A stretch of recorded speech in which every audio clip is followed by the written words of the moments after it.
Airport night ಲ್ಯಾಂಡಿಂಗ್ಗೆ equipment ಬಂದಿದ್ದಾವೆ, ಇನ್ನೂ ಆಗ್ತಾ ಇಲ್ಲ ಅನ್ನೋದು. ಇಲ್ಲ ಯಾವುದೋ ಒಂದು ಇದು ಬರಬೇಕು. ನಾನು ಮೊನ್ನೆ ಮಾತಾಡಿದ್ದೀನಿ. ಯಾರು ಹೇಳಿದ್ದು? ಸಂಸದರಿಗೆ ಮಾಡೋ ಕೆಲಸ ಇಲ್ಲ.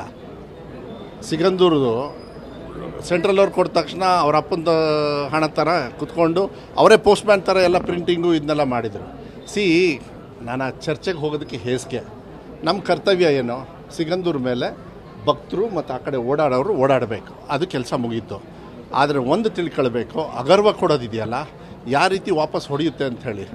ಇವ್ರಿಗೆ ಯಾವತ್ತಾದರೂ ಕರ್ನಾಟಕ ರಾಜ್ಯದ ಜನರ ಪರವಾಗಿ ಒಂದು ದಿವಸ ಬರ್ತಕ್ಕಂಥ ತೆರಿಗೆ ಬಗ್ಗೆ ಏನಾರು ಮಾತಾಡಿದಾರನ್ರಿ? ಏನು ದುಡ್ಡು ತಂದ ತಕ್ಷಣ ಒಳ್ಳೆ ಹಾಗೆ ಏನು ಇವರೇ ತಂದಿದ್ದಾರೆ. ಎಷ್ಟು ಸತಿ ಇದಾಗಿದೆ ಗೊತ್ತಾ? ಅದ್ರದ್ದೆಲ್ಲ ಏನೇನು ನ್ಯೂನತೆ ಇದೆ ಇವತ್ತು ಬೇಡ. ಯಾಕೆಂದ್ರೆ ಜನರು ಓಡಾಡಲಿ ಅನ್ನೋದನ್ನ ನಾನು ಬಿಟ್ಬಿಡ್ತೀನಿ. ನೈಟ್ ಲ್ಯಾಂಡಿಂಗ್ದು ಯಾಕೆ ನರೇಂದ್ರ ಮೋದಿಯವ್ರು ಬಂದಾಗ ಯಾಕೆ ಮಾಡಲಿಲ್ಲ ಅಂತ ಇವರು? ನರೇಂದ್ರ ಮೋದಿಯವರು ಲ್ಯಾಂಡ್ ಆದಮೇಲೆ ಎಷ್ಟು ವರ್ಷ ಆದಮೇಲೆ ನಿಮಗೆ ಫಸ್ಟ್ ಬಂದಿದ್ದು? ನಾನು ಮಿನಿಸ್ಟರ್ ಆದಮೇಲೆ, ಇವ್ರು ಆದಮೇಲೆ ಬಂತಂತ. ಅದಕ್ಕೆ ಹೇಳ್ತಾರೆ ನಾವು ಕಟ್ಟಿದ್ದಕ್ಕೆ ಅಂತ. ರಾಜ್ಯ ಸರ್ಕಾರದ್ದು ಅವನಿಗೇನು ಅಧಿಕಾರ ಇದೆ ಅಂತ ಮಾತಾಡೋಕ್ಕೆ?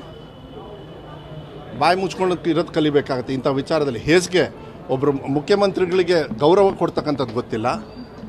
ಅಲ್ಲಿ ಬಂದು ಗಡ್ಕರಿ ಅವ್ರು ಮಾತಾಡಿದ್ದಾರೆ, ನನಗೆ CM ಅವ್ರು ಮಾತಾಡಿದ್ದಾರೆ. ಇಲ್ಲಪ್ಪ ಗಡ್ಕರಿ ಅವ್ರು ಹೇಳಿದ್ದಾರೆ ಎಲ್ಲ ಮುಂದಾಗ್ತಾರೆ, ಡೋಂಟ್ ವರಿ, ಭಾಳ ಚೆನ್ನಾಗಿ ಮಾಡೋಣ ಮದು.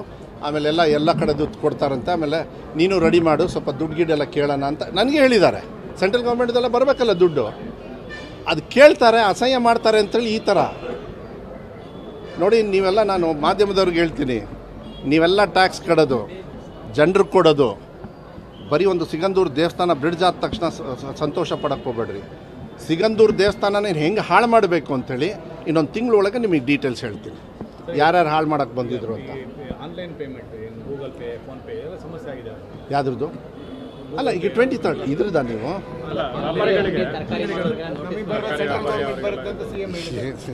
ಈಗ ಇವೆಲ್ಲ ಏನು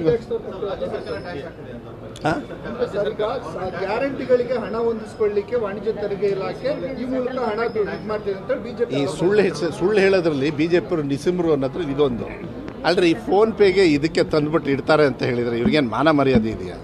ಬಿಡಿ, ಇವನ್ನೆಲ್ಲ ನಾನು ಹೇಳ್ತಾ ಇದ್ದೀನಲ್ಲ, ಅವ್ರಿಗಿನ್ನೂ ಕಾಮನ್ ಸೆನ್ಸ್ ಬಂದಿಲ್ಲ ಅವರಿಗೆ.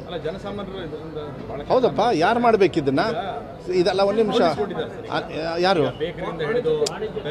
ವಾಣಿಗೆ ಅಲ್ಲಲ್ಲ, ಒಂದು ನಿಮಿಷ ನೋಟಿಸ್ ಕೊಡ್ತಾರೆ. ಪೇ ಮಾಡೋರು ಯಾರ ಮೂಲಕ? ಆ ರೂಲ್ಸ್ ಮಾಡಿದವ್ರು ಯಾರು? ಸೆಂಟ್ರಲ್ ಗೌರ್ಮೆಂಟ್ ಬಂದ್ಬಿಟ್ಟು ನಮಗೆ ಕೇಳ್ತಾ ಕೂತ್ಕೊಂಡ್ರೆ ಜಾಸ್ತಿ ಟ್ರಾನ್ಸಾಕ್ಷನ್ ಆದ್ರೆ ವಾಣಿಜ್ಯ ತೆರಿಗೆ ಇಲಾಖೆ 1% ಕಟ್ಟಬೇಕಂತ ಇದೆ ಸರ್. ಅದನ್ನ ಅವರು ಕೇಳಿದಾರೆ, ನೋಟಿಸ್ ಕೊಟ್ಟು ನೀವು ಮಾಡ್ಕೊಳ್ಳಿ, ನೋಂದಣಿ ಮಾಡ್ಕೊಳ್ಳಿ ಅಂತ. ಅದು ಕ್ಲಾರಿಫಿಕೇಶನ್ ಕೊಟ್ಟರೆ ಆಗುತ್ತೆ, ಅದು ಮಾಡ್ತಾ ಇಲ್ಲ. ಯಾರು ಕ್ಲಾರಿಫಿಕೇಶನ್? ವಾಣಿಜ್ಯ ತೆರಿಗೆ ಇಲಾಖೆ ಕೇಳಿದ್ದಾರೆ. ಕ್ಲಾರಿಫಿಕೇಶನ್ ಯಾರು ಕೊಡಬೇಕು? ಯಾರಿಗೆ ನೋಟಿಸ್ ಬಂದಿದೆ ಅವರು ಸರ್. ಹಂಗಾರೆ ನನಗೆ ಬಂದಿಲ್ಲಲ್ಲ, ನಡಿ ಹೋಗೋಣ.